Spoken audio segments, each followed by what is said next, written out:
మా బాబాయ్ నటసింహ నందమూరి బాలకృష్ణ యువసేన ఫ్యాన్స్ అందరికీ పేరు పేరున హృదయపూర్వక నమస్కారాలు. ఈరోజు చాలా సంతోషంగా ఉంది. తుమ్మల చందు గారు ఈ సినిమాని రిలీజ్ చేస్తున్నారు.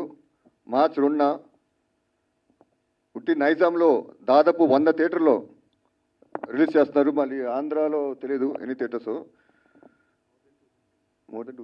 More than 250 theatres. ఇంకా సమసింహారెడ్డి గురించి కర్ణాటక మొత్తం కర్ణాటక 50 స్క్రీన్స్ 50. అబ్బా సెన్సేషన్. మహారాష్ట్ర సోలాపూర్ ఇలా ఎన్ని స్టేట్స్ అయితే అన్ని స్టేట్స్లో సాధ్యమైనంత వరకు బాగా రిలీజ్ చేస్తున్నారు. ఇది ఒక పెద్ద రికార్డు. రిలీజ్లో ఇన్ని థియేటర్స్ రిలీజ్ చేయడం అనేది ఆంధ్ర తెలంగాణ రాష్ట్ర చరిత్రలో ఎప్పుడూ లేదు.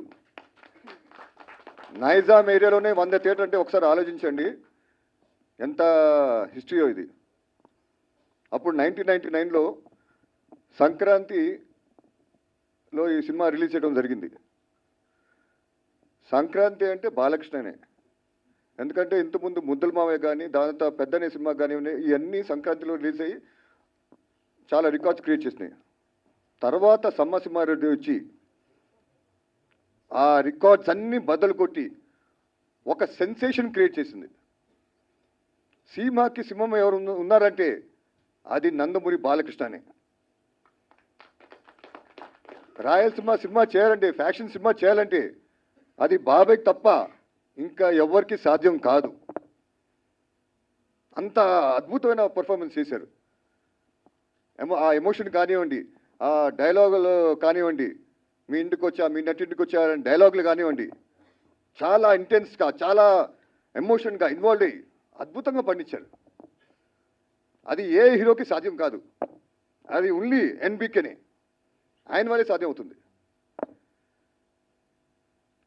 ఈవెన్ మీరు డ్యాన్స్ చూడండి, కొత్త డ్యాన్స్ క్రియేట్ చేశారు అప్పుడు. అది మన అందల ఆడబొమ్మ. ఇంకోటి రాబోయే ముద్దల మామయ్య బాబాయ్, నందమూరి నాయక, అద్భుతమైన సాంగ్స్. అప్పుడు మణి శర్మ గారు చాలా ఎక్సలెంట్ మ్యూజిక్ ఇచ్చారు.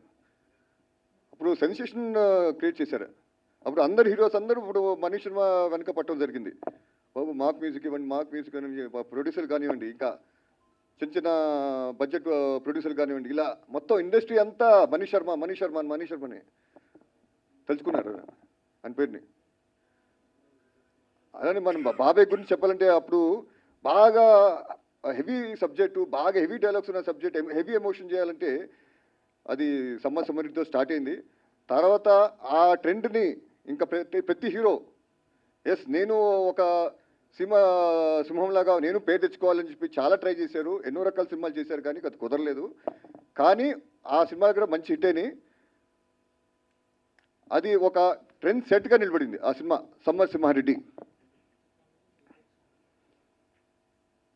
ఆయన ఆ సినిమా మన డైరెక్టర్ గురించి చెప్పాలంటే బి గోపాల్ గారు చాలా అద్భుతంగా చిత్రీకరించారు. ప్రతి షాట్ని, ఫ్రేమ్ని చాలా జాగ్రత్తగా అద్భుతంగా రావాలి. తెర ముందు, స్క్రీన్ ముందు ఫ్యాన్స్కి చాలా కనువిందుగా ఉండాలని చెప్పి చాలా జాగ్రత్త పడి చిత్రీకరించడం జరిగింది. ఆయనకి నిజంగా మా నందమూరి ఫ్యామిలీ నుంచి ఆయనకి చాలా ధన్యవాదాలు తెలియజేసుకుంటున్నాను. ఎందుకంటే అంత చక్కటి సినిమా అందించారు మా నందమూరి ఫ్యాన్స్కి. వాళ్ళని తల్లా ఎత్తుకుని తిరిగేటట్టు చేశారు బి గోపాల్ గారు. గోపాల్ గారు, ఈ వేదిక నుంచి మీకు నేను ధన్యవాదాలు తెలియజేసుకుంటున్నాను. ఆయన అప్పుడు సమరసింహారెడ్డి కదండి లారీ డ్రైవర్, దాంతో నరసింహనాయుడు, మన అంత లారీ డ్రైవర్ రౌడీ ఇన్స్పెక్టర్, దాని తర్వాత సమరసింహారెడ్డి తర్వాత నరసింహనాయుడు, ఇలా ఎన్నో అద్భుతమైన సినిమాలు సార్. కానీ సమరసింహారెడ్డి ఆయనకు ఒక మైలురాయిగా నిలిచిపోతుంది, స్పెషల్గా నిలిచిపోతుంది. ఎందుకంటే ఇట్స్ ఫస్ట్ ఫ్యాక్షన్ మూవీ ఈ ఆంధ్ర రాష్ట్ర చరిత్రలో చూసుకుంటే. ఆయన అందులో డైలాగ్స్ కూడా చాలా జాగ్రత్త పడారు. మరి ఎక్కువగా హెవీగా ఉండకూడదని చెప్పి చాలా చక్కగా డైలాగ్స్ రావడం జరిగింది. ఇప్పుడు మీ ఊరికి వచ్చా, మీ ఇంటికి వచ్చా, మీ ఇంటికి వచ్చా అని ఒక డైలాగ్ ఉంది. ఆ డైలాగ్ చాలా ఇంటెన్స్ ఉండాలి, చాలా ఎమోషన్తో చెప్పే విధంగా ఉండాలి. ఆ డైలాగ్స్ రాయటం కూడా ఆ విధంగానే ఉండాలి. దానికి వి గోపాల్ గారు, ఆ రైటర్స్, అప్పుడు పచ్చూరు బ్రదర్స్ గారు, వీళ్ళందరూ చాలా జాగ్రత్త పడి చాలా చక్కగా చేసుకోవడం జరిగింది. మీరు చూసుకుంటే అందులో లారీ డ్రైవర్లో ఒక డైలాగ్ ఉంది, గుడివార రైడు, నా పేరు గుడివార రైడు అని విలన్ అంటాడు. నా పేరు గుడివార రైడు, నోట్ తిరగక వాళ్ళు నన్ను గుడివార రౌడీ అంటున్నారు అని ఒక డైలాగ్ ఉంది.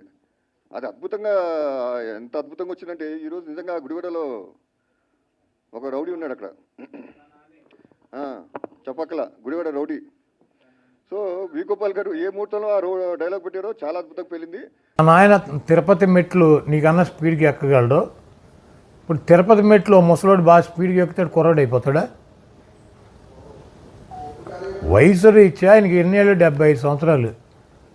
ముసలాయన కాక ఏమంటారు చంద్రబాబుని?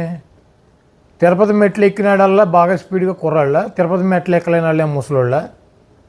ఈడు బ్రెయిన్లెస్ కిడ్ అనమాట. ఈడు లోకేష్ అనేవాడు బ్రెయిన్లెస్ కిడ్. చంద్రబాబు నాయుడికి తెలుగుదేశం పార్టీకి పట్టినటువంటి నిష్ఠ దరిద్రం ఎవడన్నా ఉన్నాడంటే శనిగ్రహం కన్నా పవర్ఫుల్ గ్రహం లోకేష్ అనేవాడు. ఈ లోకేష్ అనేవాడు వచ్చినాక తెలంగాణలో పూర్తిగా పార్టీ తీసేశారు. మున్సిపల్ ఎన్నికలకి తెలంగాణలో మనకి 2014 ఎన్నికలు జరిగినాక మున్సిపల్ ఎన్నికలు వచ్చినాయి, కార్పొరేషన్ ఎన్నికలు. అక్కడ హైదరాబాద్ నడిబొడ్డులో ఏం చెప్పాడు? ప్రచారం చేయమంటే అక్కడ లోకల్ ఎమ్మెల్యేలు ఎవరు 2-3 ఉన్నారు. అక్కడ ప్లేస్ సరిపోవట్లేదని కింద దిగారు. కింద దిగి మైక్ మా నాడికి అప్పచెప్పారు. అప్పచెప్తే ఏం చెప్పాడు గుర్తుందా మీకు? తెలుగుదేశానికి ఓటేస్తే మన ఊరి మనమే వేసుకున్నట్టు సైకిల్ గుర్తుకు ఓటేస్తే అని చెప్పాడు. వీళ్ళు ఎమ్మెల్యేలు గబగబా అమ్మనా కొడుకు ఈడేదో చెప్పేస్తానంటే పాక్కుంటూ ఎక్కేశారు బస్సు. ఎక్కేసి బాబు బాబు అన్నారు. వాళ్ళని ఇదిలించుకుని మరీ చెప్పేస్తున్నాడు. అవినీతి పార్టీ, కులానికి అభిమానించేటువంటి పార్టీ, మతతత్వ పార్టీ ఏదైనా ఉందంటే అది తెలుగుదేశం పార్టీ. అవునా కాదు తమ్ముడు అన్నాడు. వాళ్ళు గోకుతున్నా చొక్కా పట్టుకు లాగుతున్నా కూడా నేను ఇంట్లో వీడి దెబ్బగా మొత్తం పార్టీ తుడిచిపెట్టుకుని పీకేసుకుని వచ్చారు. బాబు వెనకాల కొడుకు కూడా శనిగ్రహంలాగా వచ్చాడు. చేసిన పాపాలు ఉంటాయి కదా, ఎన్టీ రామారావుకి చేసిన ద్రోహం, ఈ రాష్ట్ర ప్రజలు నమ్మించి మోసం చేసినటువంటి ద్రోహాలు, ఈ చంద్రబాబు నాయుడు చేసినటువంటి అన్యాయాలు, అక్రమాలు, వెన్నుపోట్లు, ద్రోహాలకే దేవుడిచ్చినటువంటి గిఫ్ట్ నారా లోకేష్ బాబు అన్నమాట చంద్రబాబు నాయుడికి. మరి వాడిని ముసలోడు కనుక ఏమంటారు? ఇప్పుడు వాళ్ళ నాన్నని వీడిని ఇద్దరిని వదిలితే చంద్రబాబు నాయుడే మెట్లు కొంచెం ఎక్కువ ఎక్కగలుగుతాడు, లోకేష్ కన్నా 2 గంటల డిఫరెన్స్ వస్తుంది. ఇప్పుడు ఆడు కుర్రాడు అయిపోయి లోకేష్ ముసలోడు అయిపోతాడా? ఈడి బాబు ఆడి బాబు ఈడా కాదు. ఈ బ్రెయిన్లెస్ కిడ్ ఆ తెలుగు అక్కడ వెళ్ళి శంకర్రావు అని పెట్టాడు. దాని పేరు నాకంటి చదివే ప్రోగ్రాం చేశాడు. దాన్ని శంకర్రావు అని రామారావు పెట్టుకున్న పేర్లన్నీ వీళ్ళు వాడేస్తున్నారు. శంకర్రావు సభలు అన్నాడు. అక్కడికి వెళ్ళి సంకనాగిచ్చే సభలని మొదలెట్టాడు. ఆ పక్క నుంచి ఉత్తరాంధ్ర నుంచి సంకనాగించుకుంటూ వచ్చేస్తున్నాడు. విజయనగరం, శ్రీకాకుళం జిల్లా సంకనాగిచ్చేసాడు, విజయనగరం జిల్లా సంకనాగిచ్చేసాడు. ఇప్పుడు వైజాగ్ జిల్లాలో అది కూడా సంకనాగిచ్చేసి ఇప్పుడు ఈస్ట్లోకి వస్తాడు. మొత్తం వీడు 13 జిల్లాలు సంకనాగిచ్చేసి ఆ సభ కంప్లీట్ చేసి ఎన్నికలు చేసి చంద్రబాబు నాయుడు సంకనాగిచ్చి తెలుగుదేశం పార్టీని సంకనాగిచ్చి ఇటు శంకరావం సభలతో ఈ మొత్తం గుండు సున్నా స్థాయికి లోకేష్ బాబు సంకనాగిచ్చే సభలు తిరుగుతున్నాడు. జగన్మోహన్ రెడ్డి గారు చాలా స్పష్టంగా ఆయన చేసినటువంటి కార్యక్రమాలు, ఆయన చేయబోయే కార్యక్రమాలు చెప్పి మీకు మంచి జరిగితే నాకు ఓటేయమని చెబుతున్నారు. మీకు దమ్ముంటే లోకేష్కి కానీ చంద్రబాబు నాయుడుకి కానీ మీ 14 సంవత్సరాల పరిపాలనలో మీరు ఏమి మంచి చేశారు, మీరేం చేయబోతున్నారు, మీ ఎన్నికల మేనిఫెస్టోలో ఇచ్చినటువంటి ఏ వాగ్దానాన్ని అమలు చేశారు, ఒక్క వాగ్దానం ఏది అమలు చేశారు, ఇవన్నీ కూడా చెప్పండి. జనానికి ఓట్లు అడగండి, మీకు డిపాజిట్లు కూడా రావు. ఆ సంగతి తెలిసే ఒక సంఖ్యలో పవన్ కళ్యాణ్ని, ఒక సంఖ్యలో ఉత్తపుత్రుడిని, ఒక సంఖ్యలో దత్తపుత్రుడిని, ముందేమో బీజేపీ వదినమ్మని, వెనకాలేమో కాంగ్రెస్ చెల్లెమ్మని, ఇంతమందిని పెట్టుకుని మళ్ళీ ఇంటికాడ పడుకుంటున్నాడు. అప్పుడప్పుడు వెళ్ళి మళ్ళీ వీళ్ళందరూ ఉన్నా కూడా భయం. కాబట్టి ఇటువంటి చంద్రబాబు లాంటి 420 గాళ్ళని, క్రెడిబిలిటీ లీడర్లని ఈ రాష్ట్ర ప్రజలు యాక్సెప్ట్ చేయరు. జగన్మోహన్ రెడ్డి గారికి ఈ రాష్ట్రంలో 151 సీట్లకి అదనంగానే సీట్లు వస్తాయి, కానీ ఒక సీటు కూడా తక్కువ రాదు. చంద్రబాబు నాయుడు విన్యాసాలు, వీళ్ళ విన్యాసాలన్నీ ఇంకొక 60 రోజులు. ఎమ్మెల్సీలు ఉంటే మండలంలో దాంట్లో 43 44 ఆయనకు ఉన్నారు. చంద్రబాబు నాయుడుకి ఎవడున్నాడు? రాజ్యసభలో ఒక మెంబర్ ఉన్నాడా? పార్లమెంట్లో 3 మెంబర్లు ఉంటే 2 వదిలేసి వచ్చి ఒకడున్నాడు పార్లమెంట్లో. అసెంబ్లీలో 23 మంది ఉంటే 18 మందికి వచ్చాడు. మండలంలో 4 లేరు తిప్పి కొడితే. ఇతని స్థాయి ఏంటి, జగన్మోహన్ రెడ్డి గారి స్థాయి ఏంటి? ఇటువంటి వేస్ట్ ఫెయిలర్స్తో జగన్మోహన్ రెడ్డి గారు చర్చి కూర్చుంటాడా? మాకు ఓటేసింది, మమ్మల్ని గెలిపించింది ప్రజలు. మేమేం చేసాం ప్రజలకు చెబుతాం. నువ్వేమీ చేయలేదో 14 ఏళ్ళు నీకు అవకాశం ఇస్తే ప్రజలకు చెబుతాం. నీకు కూడా దమ్ముంటే, ధైర్యం ఉంటే నీ పార్ట్నర్స్ని, నీ గ్యాంగ్ని, తొట్టి గ్యాంగ్ని అంతా వేసుకెళ్ళి ప్రజలకు చెప్పు. నిన్ను గెలిపిస్తే అధికారంలోకి వస్తావు, లేకపోతే మేము వస్తాం. కాబట్టి ప్రజలకు ఏం చేసామో చెప్పుకునే పరిస్థితి లేక ఎట్టాకు జగన్మోహన్ రెడ్డి గారు చర్చకులు ఆడి ఇటువంటి బొఫ్ఫును కానీ పట్టించుకోడని ఒక ఎక్స్లో ఛాలెంజ్ పెట్టి పనికి మాలినటువంటి షోలు చేస్తున్నాడు.